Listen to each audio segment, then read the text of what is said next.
তো hi guys, welcome back to my channel. তো আজকে আমি চিজি ম্যাকারনি পাস্তা বানিয়েছি, কিন্তু এই পাস্তাটা সত্যি কথা বলতে আমি এর মধ্যে প্রচুর বাটার দিয়ে ফেলেছি আর ডিম দিয়েছি।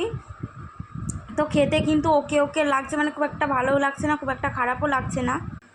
তো আমি আজকে একটুখানি তোমাদের সামনেই খেয়ে দেখাচ্ছি।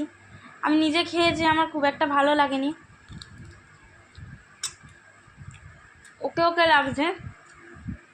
আর এর মধ্যে আমি না অনেকটা গোলমরিচও দিয়ে ফেলেছি। তো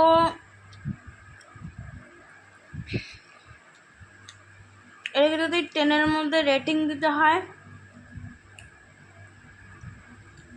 5 দেবো, আর বাকি 5 আমি দিতে পারছি না।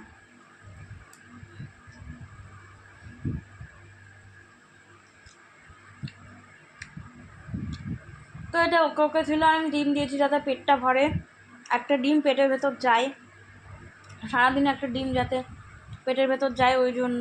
আর এটাই কারণ।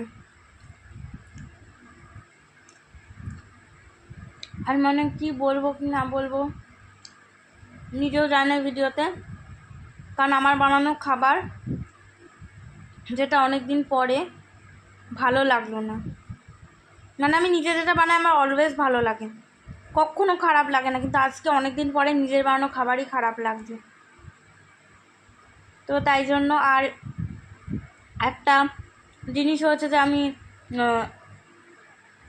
দু হাতে তো অনেকগুলো জিনিস নিয়ে আসতে পারছিলাম না, তো গোলমরিচের পাতার জায়গাটা একটুখানি কাটা ছিল, যেটা মানে মশলার প্যাকেটটা, যেটা আমি গোলমরিচ ঢেলে দেবো, তো একটু কাটা ছিল। তো ওই জায়গাটাকে আমি এরকম ঠোঁটে করে নিয়ে এসেছি, এরকম করে চেপে ধরে।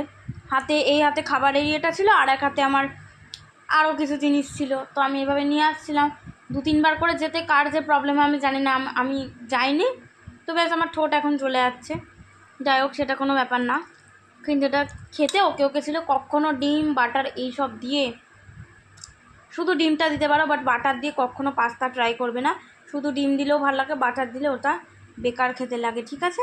তোমাদের আগেই বলে দিলাম, যদি চিজি ম্যাকারনি পাস্তা তোমরা ট্রাই করো, কারণ ভেতরে অলরেডি অনেকটা চিজ দেওয়া থাকে, তাই এই জিনিসটা করবে না। ভিডিওটা ভালো লাগলে লাইক কমেন্ট শেয়ার করে দিও, চ্যানেলটাকে সাবস্ক্রাইব করে দিও, আর বেল আইকনটা প্রেস করে দিও। আর নতুন ভিডিওর জন্য একটা খাবারের টিপস তোমাদের দিলাম, যেটা করবে না, খেতে বাজে লাগবে। চলো টাটা।